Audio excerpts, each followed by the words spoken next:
I'm Paul Levinson, and welcome to Light On, Light Through, episode 38.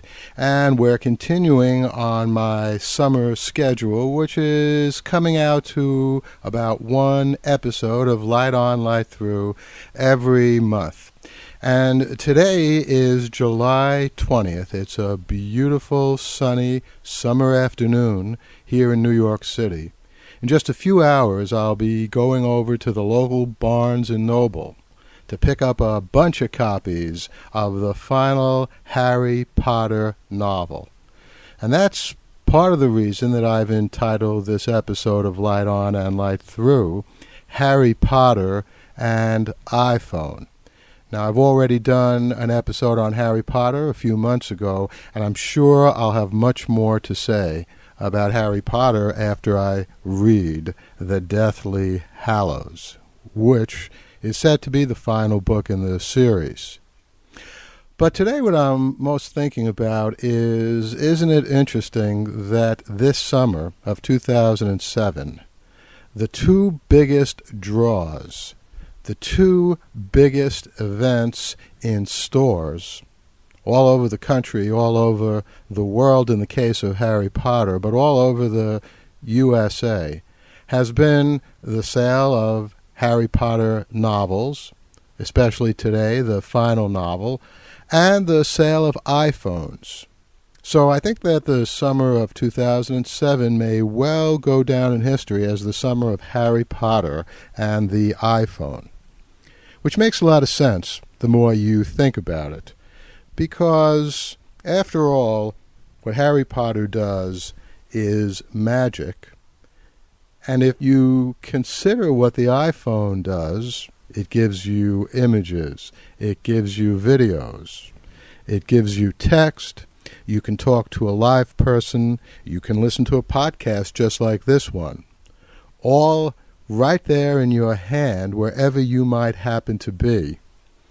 Well, I would say that iPhone is pretty close to being a magic wand or something that we might expect to find in a group of wizards and witches in Harry Potter's realm. And as a matter of fact, I'm sure that if that series of great novels had been written a few decades ago, there might well have been something like the iPhone in that Harry Potter series of stories. I know that I was certainly thinking about the iPhone, not by name, but certainly about what it might be able to do a long time ago, in fact, back in the late 1970s. And in 1978, when I was writing my doctoral dissertation, I said that I fully expected that someday everyone would have a device which they could use to access any information that had ever been produced from anywhere in the world, anytime, night or day, and eventually even off this planet as well. Now, that was published in my doctoral dissertation entitled Human Replay in 1979, and I didn't really think about how long it would take for something like an iPhone to actually be available, but I didn't think it would happen quite as quickly as it did, which I always take to be a good thing. And the reason that I was thinking about what has become the iPhone back then is not that I'm clairvoyant. I certainly didn't have the name iPhone, but I had been developing a theory of the evolution of media that I call the anthropotropic theory, anthropo meaning human, tropic meaning towards. For example, plants grow towards sun, so they are heliotropic. But I think that media are anthropotropic, meaning that as media evolve, they get more human in function and performance. Not less human, not more artificial, but less artificial. For example, consider the fact that the telegraph, which sends information in abstract dots and dashes that has to be translated into words, has been largely replaced by the telephone. In fact, it was replaced by the telephone really beginning at the end of the 19th century. By 1901, there were 10 times as many phone calls being made as telegrams being sent. And that's clearly because, well, in the natural world we talk. We don't send abstract codes and convert them in and out of dots and dashes. If you think about the origin of photography, it clearly began as something that was black and white. It was something that was still. It didn't move, didn't have any color. That was back in the 1830s and 40s. It was an extraordinary, miraculous invention then. But over the decades, sure enough, photography took on the attributes of motion and the attributes of color, and in doing so, in effect, became more human. Now, the web itself has been moving towards greater humanity. It started out as just a medium of text, and over the years developed a great capacity, well, you're hearing part of this right now, for you to listen to sounds, podcasts, music, to see motion pictures, video clips. But one thing that was pretty much missing from the web was the ability to access it from any place in the world. Now, cell phones had already been doing that first for telephone conversations and then increasingly in recent years, as you know, for things like texting, sending photographs, and even preliminary email and web access. But what the iPhone does is something quite different. It's really a signal breakthrough, because for the first time, you not only have a phone that you can talk to someone on, send email through, listen to music, pre-recorded music, which is what iPods do, but you can also access the web with the same and complete degree of navigation that you have on a computer. So I think that's an extraordinary development, and in fact I think it's so extraordinary that I am now writing a series of blog posts every day for a site called iPhone Matters, iPhone Matters, matters.com. No space between the iPhone and the Matters, and you'll find my thoughts on iPhones 5 days a week, posted there at 8 o'clock in the morning every day. And of course, you'll also find a lot of what I'm thinking about the iPhone on what has now become my main blog, infiniteregress.tv. So I hope you enjoy both of those. I'll be back here again soon with some more thoughts about Harry Potter. Certainly I'll have read it. I'll have read the final novel by the time I talk to you again. The Light on Light Through podcast is proud to be part of the Blueberry Network.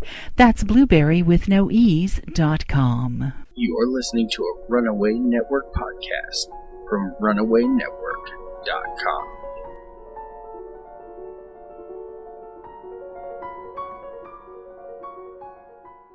Yes, indeed, and the lightonlightthrough.com podcast is now proud to be part of two networks, the Blueberry Network, which is sweet, and the Runaway Network, which is very edgy. And in fact, you'll find a lot of sweet and edgy stuff in the lightonlightthrough.com podcast.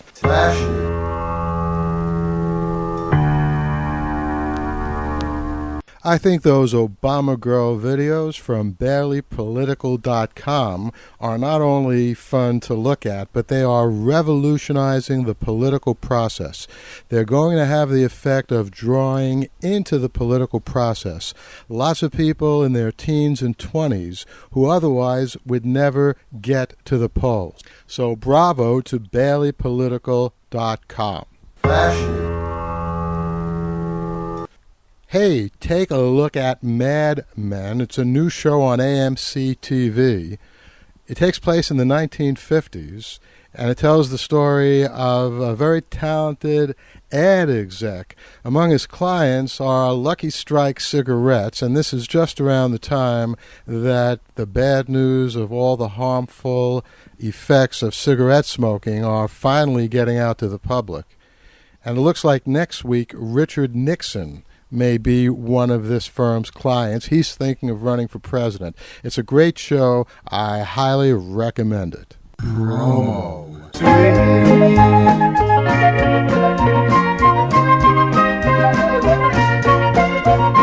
And that's the sweet music of our promo suite. That means we're coming to the end of this episode of Light On, Light Through, but coming up you'll hear a great promo for Mike Thinks.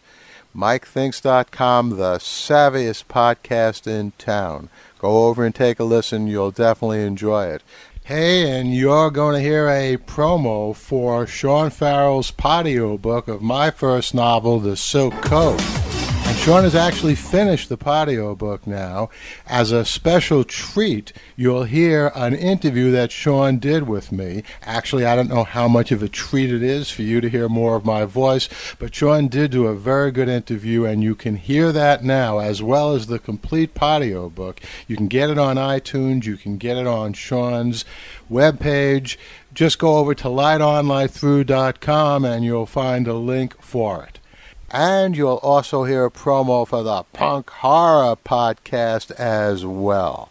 So listen, it's been great talking to you. I look forward to talking to you next time. In the meantime, sit back, relax, and enjoy.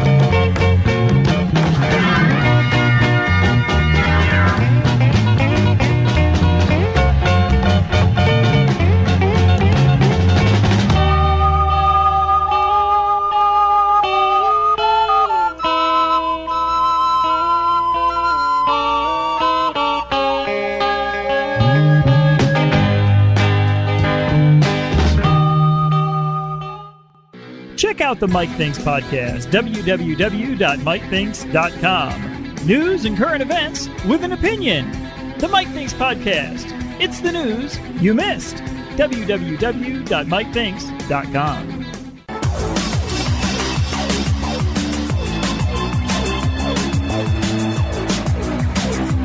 The Locus Award-winning novel by Paul Levinson comes to life in this free podcast novel. Journey into the ancient world, witness the wonder of ages past, and join Phil D'Amato in a struggle against forces both ruthless and unseen.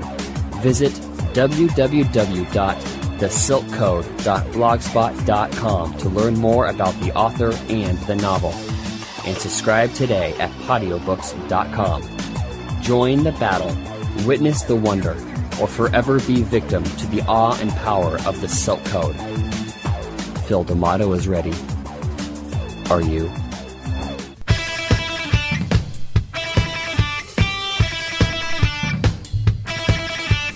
Punk Horror Podcast, coming to you every other week from Punk Horror Press, featuring The Punk and the Pastor, a movie review show featuring Gabriel Yanis and Stacey Campbell, and Author Red Fiction, featuring the best in horror and punk fiction. Don't miss it. Subscribe now at www.punkhorror.com.